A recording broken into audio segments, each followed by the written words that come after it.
ಈ ಲಕ್ಷಣಗಳು ಇರ್ತಕ್ಕಂಥ ವ್ಯಕ್ತಿ ನಿಮ್ಮ ರಿಲೇಶನ್‌ಶಿಪ್ ಅಲ್ಲಿ ಇದ್ರೆ ಯಾವುದೇ ಕಾರಣಕ್ಕೂ ಅವರನ್ನ ಮಿಸ್ ಮಾಡ್ಕೋಬೇಡಿ. ವಿಡಿಯೋನ ಸ್ಕ್ರೋಲ್ ಮಾಡಬೇಡಿ. ವೆರಿ ಇಂಪಾರ್ಟೆಂಟ್ ವಿಡಿಯೋ ಇದೆ. ಸೊ ಏನಕ್ಕೆ ಅಂತ ಹೇಳಿದ್ರೆ ವೆರಿ ರೇರ್ ಲಕ್ಷಣ ಇರುವಂತದ್ದು ಈ ನಿಮ್ಮ ರಿಲೇಶನ್‌ಶಿಪ್ ಅಲ್ಲಿ ಇರ್ತಕ್ಕಂಥ ವ್ಯಕ್ತಿನಲ್ಲಿ. ಸಪೋಸ್ ನಿಮ್ಮ ರಿಲೇಶನ್‌ಶಿಪ್ ಅಲ್ಲಿ ಈ ವ್ಯಕ್ತಿನಲ್ಲಿ ಈ ಲಕ್ಷಣ ಇದ್ರೆ ಅಂತವ್ರನ್ನ ಬಿಡಬೇಡಿ. ಲೈಫ್ ಟೈಮ್ ಅವರೊಟ್ಟಿಗೆ ಇರಿ ನೀವು. ತುಂಬಾ ಖುಷಿಯಾಗಿರ್ತೀರಿ. ಸೊ ಏನು ಅಂತ ನೋಡೋದಕ್ಕಿಂತ ಮುಂಚೆ ಫಸ್ಟ್ ಟೈಮ್ ನಮ್ಮ ಚಾನಲ್ ನೋಡ್ತಾ ಇದ್ರೆ ಸಬ್ಸ್ಕ್ರೈಬ್ ಮಾಡಿ ಸಪೋರ್ಟ್ ಮಾಡಿ. ಅಂಡ್ ಕೌನ್ಸಿಲಿಂಗ್ ಬೇಕು ಅಂದ್ರೆ ನನ್ನ ಜೊತೆ ಮಾತಾಡಬೇಕು ಅಂತ ಹೇಳಿದ್ರೆ ಸ್ಕ್ರೀನ್ ಮೇಲೆ ನಂಬರ್ ಹಾಕಿರ್ತೀನಿ, ಕಾಂಟ್ಯಾಕ್ಟ್ ಮಾಡಿ. ಬಟ್ ಫೀಸ್ ಇರುತ್ತೆ, ಫ್ರೀ ಇರಲ್ಲ. ಕೊನೆ ತನಕ ನೋಡಿ. ಪಾಯಿಂಟ್ ಟು ಪಾಯಿಂಟ್ ನಿಮ್ಗೆ ಕ್ಲಿಯರ್ ಆಗಿ ಅರ್ಥ ಮಾಡಿಸ್ತಾ ಹೋಗ್ತೀನಿ. ಫಸ್ಟ್ ಪಾಯಿಂಟ್ ಏನಂತ ಹೇಳಿದ್ರೆ ನಿಮ್ಮ ನೋವನ್ನು ಅರ್ಥ ಮಾಡ್ಕೊಳ್ಳುವಂತ ವ್ಯಕ್ತಿ. ಇದು ತುಂಬಾ ರೇರ್ ಕೇಸಸ್ ಆಕ್ಚುಲಿ. ಶುರುವಾದಲ್ಲಿ ರಿಲೇಶನ್ಶಿಪ್ ಶುರುವಾಗಿ 6 ಮಂತ್ಸ್ ಟು 1 ಇಯರ್ ಎಲ್ಲಾರು ಕಾಮನ್ ಆಗಿ ಹತ್ರ ಇರ್ತಾರೆ, ಕೇರ್ ಮಾಡ್ತಾರೆ. ಆಫ್ಟರ್ ದಟ್ ಇದೆಯಲ್ಲ, ಅದಾದ್ಮೇಲೆ ಇದೆಯಲ್ಲ, ಆ ತರದ್ದು ಕೇರ್ ಮಾಡುವಂತ ವ್ಯಕ್ತಿ ತುಂಬಾ ಕಡಿಮೆ ಇರ್ತಾರೆ ಲೈಫ್ ಅಲ್ಲಿ. ಸೊ ಆ ತರದ್ ಆಲ್ ಟೈಮು ನಿಮ್ಮನ್ನ ಕೇರ್ ಮಾಡುವಂತ ಒಂದು ಜೀವ, ಒಂದು ವ್ಯಕ್ತಿತ್ವ, ಒಂದು ರಿಲೇಶನ್ಶಿಪ್ ಅಲ್ಲಿ ಸಿಕ್ಕಿದ್ರೆ ಅವರನ್ನು ಮಿಸ್ ಮಾಡ್ಕೋಬೇಡಿ. ಇವತ್ತಿನ ಜನರೇಷನ್ ಅಲ್ಲಿ ಆ ತರದ್ದು ಪ್ರಾಂಪ್ಟ್ ಆಗಿರುವಂತ ವ್ಯಕ್ತಿಗಳು ಬಹಳ ಕಡಿಮೆ. ಸೊ ಬಹಳ ಕಡಿಮೆ ಇರ್ತಾರೆ. ನಿಮ್ ರಿಲೇಶನ್ಶಿಪ್ ಅಲ್ಲಿ ಸಿಕ್ಕಾಗ ಅವ್ರನ್ನ ಇಗ್ನೋರ್ ಮಾಡಬೇಡಿ. ಸುಖ ಸುಮ್ನೆ ಜಗಳ ಮಾಡಬೇಡಿ. ಸುಖ ಸುಮ್ನೆ ಅವ್ರನ್ನ ಅವಮಾನ ಮಾಡಬೇಡಿ. ನಿಮ್ಮ ಈಗೋಯಿಸ್ಟಿಕ್ ಮೈಂಡ್ ಇಟ್ಕೊಂಡು ಒಳ್ಳೆಯವ್ರನ್ನು ಕೂಡ ಕಳ್ಕೊಂಡ್ಬಿಟ್ಟು ಹುಡುಕಾಡೋದನ್ನ ಮಾಡ್ಲಿಕ್ಕೆ ಹೋಗ್ಬೇಡಿ.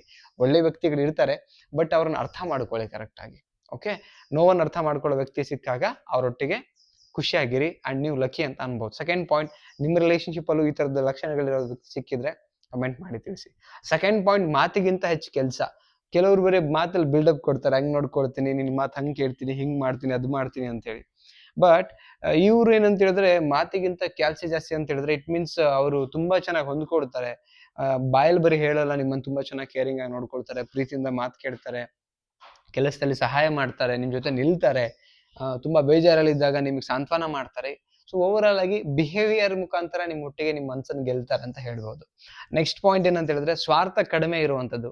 ಲೈಕ್ ಅವ್ರಿಗೋಸ್ಕರ ಇಲ್ಲ, ಆ ರಿಲೇಶನ್ಶಿಪ್ಗೋಸ್ಕರ ಎಲ್ಲ ಮಾಡ್ತಾರೆ. ನೀವು ಚೆನ್ನಾಗಿರ್ಬೇಕು, ನಿಮ್ ಖುಷಿ, ನಿಮ್ ಸಕ್ಸಸ್, ನಿಮ್ಮ ಡ್ರೀಮ್, ನಿಮ್ಮ ಒಳ್ಳೇದು, ಇದ್ರ ಬಗ್ಗೆನೇ ಜಾಸ್ತಿ ವಿಚಾರ ಮಾಡ್ತಾರೆ. ನೀವೇನೇ ಹೇಳಿದ್ರೆ ಟಕ್ ಅಂತ ಒಂದು ಕೆಲಸ ಮಾಡ್ಬಿಡ್ತಾರಲ್ಲ, ಅವ್ರ ಬಗ್ಗೆ ಜಾಸ್ತಿ ಸ್ವಾರ್ಥ ಯೋಚನೆ ಮಾಡ್ತೀರಾ. ಸೊ ಆ ತರದ ವ್ಯಕ್ತಿ ಸಿಕ್ಕಾಗ ರಿಲೇಶನ್ಶಿಪ್ ಅಲ್ಲಿ ನಿಜವಾಗ್ಲೂ ಯು ಆರ್ ಎ ಲಕ್ಕಿ. ಈ ಯಾರೆಲ್ಲ ನೋಡ್ತಿದ್ದೀರಲ್ಲ, ನಿಮ್ ರಿಲೇಶನ್ಶಿಪ್ ಅಲ್ಲಿ ಈ ತರದ ವ್ಯಕ್ತಿಗಳಿದ್ದಾರಾ ಅಥವಾ ಇದರ ಆಪೋಸಿಟ್ ಅಲ್ಲಿ ಇದ್ದಾರಾ? ಜಸ್ಟ್ ನಿಮಗೆ ಶೇರ್ ಮಾಡ್ಕೋಬೇಕು ಅನ್ಸಿದ್ರೆ ಸೊ ಕಮೆಂಟ್ ಸೆಕ್ಷನ್ ಅಲ್ಲಿ ನಾನು ವಿಡಿಯೋ ಕಮೆಂಟ್ ಸೆಕ್ಷನ್ ಹೋಗ್ಬಿಟ್ಟು ನೀವು ಶೇರ್ ಮಾಡ್ಕೋಬಹುದು. ಓಕೆ, ಸೊ ನೆಕ್ಸ್ಟ್ ಪಾಯಿಂಟ್ ಏನಂತ ಹೇಳಿದ್ರೆ ನಿಮ್ಮ ಗೌರವವನ್ನು ಕಾಪಾಡುವಂತ ವ್ಯಕ್ತಿ. Very important. ಎಷ್ಟೋ ಜನ ಗೌರವನ್ನ ಕಳಿಬೇಕಂತ ನಿಂತಿರ್ತಾರೆ. ಗೌರವ ಕಾಪಾಡೋದು ಹಾಳಾಗೋಗ್ಲಿ, ಕಳಿಬೇಕು ಅಂತ ನಿಂತಿರ್ತಾರೆ. ಸೊ ಗೌರವ ಕಾಪಾಡೋದು ಅಂತ ಹೇಳಿದ್ರೆ ಉದಾಹರಣೆಗೆ ಹೆಂಗೆ ಅಂದ್ರೆ, ಈಗ ಗಂಡ ಹೆಂಡತಿ ಮಧ್ಯೆ ಎಲ್ಲ ಫಿನಾನ್ಸಿಯಲ್ ಪ್ರಾಬ್ಲಮ್ ಇರುತ್ತೆ, ಅಥವಾ ಲೈಕ್ ಸಂಬಂಧಿಕರು ಬಂದಾಗ ನಡ್ಕೊಳ್ಳುವಂತ ಹೆಂಡತಿ ಆದಂತವಳು ಫಿನಾನ್ಸಿಯಲ್ ಪ್ರಾಬ್ಲಮ್ ಆದಾಗ ಅವರೊಟ್ಟಿಗೆ ನಿಲ್ಬೇಕು. ಎಷ್ಟಿರುತ್ತೆ ಅಷ್ಟೊಳಗಡೆನೆ ಖುಷಿಯಿಂದ ಆ ಸಂಸಾರನ ನಿಭಾಯಿಸುವಂತ ಕೆಲಸ ಹೆಂಡತಿ ಮಾಡಿದ ಗಂಡನ ಖುಷಿ. ಆಸ್ ಯೂಶುವಲ್ ಹೆಂಡತಿ ಫ್ಯಾಮಿಲಿ ಕಡೆಯಿಂದ ಏನೋ ಬಂದಾಗ ಗಂಡನೂ ಅದನ್ನ ನಿಭಾಯಿಸುವಂತದನ್ನ ಕಲಿಬೇಕು. ಈ ತರದ ಒಂದು ಗೌರವ ಕಾಪಾಡ್ತಿರ್ಬೇಕು ಒಬ್ರಿಗೊಬ್ರು. ಆ ತರದ ರಿಲೇಶನ್ಶಿಪ್ ಅಲ್ಲಿ ಆ ವ್ಯಕ್ತಿಗಳು ಸಿಕ್ಕಾಗ ಸಂಬಂಧ ಸೂಪರ್ ಅಲ್ವಾ? ಆಕ್ಚುಲಿ ಆ ತರದ ವ್ಯಕ್ತಿಗಳು ಸಿಕ್ಕಾಗ ಬಿಡಬಾರ್ದು ಅವ್ರನ್ನ. ಅವರೊಟ್ಟಿಗೆ ನಾವು ಅಡ್ಜಸ್ಟ್ ಆಗಿ ಹೋಗ್ಬೇಕು, ಅವಾಗ ಅವರು ನಮ್ಮನ್ನ ಅಡ್ಜಸ್ಟ್ ಆಗ್ತಾರೆ. ಸೊ ಗೌರವ ಕಾಪಾಡುವಂತ ವ್ಯಕ್ತಿಗಳು ತುಂಬಾ ಮುಖ್ಯ ಇರುತ್ತೆ ಒಂದು ರಿಲೇಶನ್ಶಿಪ್ ಅಲ್ಲಿ.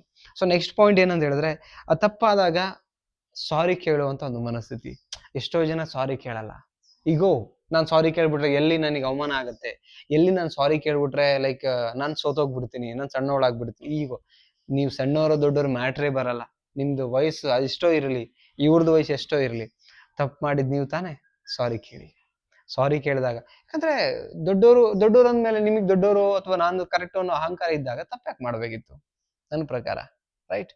ಸೊ ತಪ್ಪು ಮಾಡಿದಾಗ ಸಾರಿ ಕೇಳಲೇಬೇಕು. ಅದು ಧರ್ಮ ಆಕ್ಚುಲಿ. ಜೊತೆಗಿರೋರ ಜೊತೆ ನಾವು ಸಮವಾಗಿ ಬಾಳ್ವೆ ಮಾಡ್ಬೇಕಂದ್ರೆ ತಪ್ಪು ಮಾಡಿದಾಗ ಸಾರಿ ಕೇಳಿ, ಅವ್ರು ತಪ್ಪು ಮಾಡಿದಾಗ ಅವರು ಸಾರಿ ಕೇಳಿ, ಇಬ್ರು ಜೊತೆಯಾಗಿ ತೂಕೊಂಡು ಸಂಸಾರ ನಡ್ಸ್ಕೊಂಡು ಹೋಗ್ಬೇಕು. ಓಕೆ, ಅಂಡ್ ಎಲ್ಲಿಂದ ಪ್ರಾಬ್ಲಮ್ ಸ್ಟಾರ್ಟ್ ಆಯ್ತು ಅಲ್ಲಿಂದಾನೇ ಮಾತಾಡಿ ಸರಿಪಡಿಸ್ಕೋಬೇಕು. ಪ್ರಾಬ್ಲಮ್ ಸ್ಟಾರ್ಟ್ ಮಾಡಿದಾಗ, ಆ ಪ್ರಾಬ್ಲಮ್ ತಪ್ಪಾದಾಗ ಅದು ಸರಿಪಡಿಸ್ಕೊಳಕ್ಕೆ.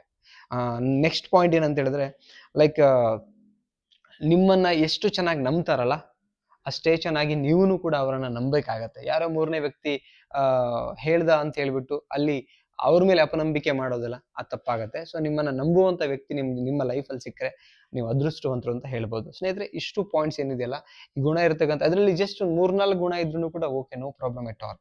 ಜಸ್ಟ್ 3-4 ಗುಣ ಇದ್ರೂ ಓಕೆ. ಎಲ್ಲಾನು ಪರ್ಫೆಕ್ಟ್ ಇರೋ ಜಗತ್ತಲ್ಲಿ ಯಾರೂ ಸಿಗಲ್ಲ ಆಕ್ಚುಲಿ.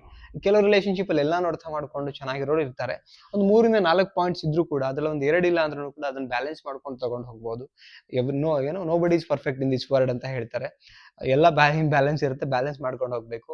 ನಿಮ್ಮ ರಿಲೇಶನ್ಶಿಪ್ ಅಲ್ಲಿ ಈ ತರದ ವ್ಯಕ್ತಿಗಳಿದ್ರೆ ಸೊ ನೀವು ಧನ್ಯರು ಅಂತ ಹೇಳ್ತಾ, ವಿಡಿಯೋ ಏನನ್ನಿಸ್ತು, ಯಾವ ಪಾಯಿಂಟ್ ಇಷ್ಟ ಆಯಿತು ಕಮೆಂಟ್ ಸೆಕ್ಷನ್ ಬಿಟ್ಟು ಕಮೆಂಟ್ ಮಾಡಿ. ಆ್ಯಂಡ್ ಎಲ್ರಿಗೂ ಶೇರ್ ಮಾಡಿ. ದಯವಿಟ್ಟು ಶೇರ್ ಮಾಡೋದ್ರಿಂದ ಇನ್ಫಾರ್ಮೇಷನ್ ಅವರಿಗೆ ಸಿಗ್ತಾ ಹೋಗುತ್ತೆ ಅಂತ ಹೇಳ್ತಾ, ಸಬ್ಸ್ಕ್ರೈಬ್ ಮಾಡಿ. ಕೌನ್ಸಿಲಿಂಗ್ ಬೇಕಾ ಕಾಂಟ್ಯಾಕ್ಟ್ ಮಾಡಿ. ಮತ್ತೊಂದು ಟಾಪಿಕಲ್ಲಿ ಸಿಗೋಣ. Thank you so much. ನಮಸ್ತೆ.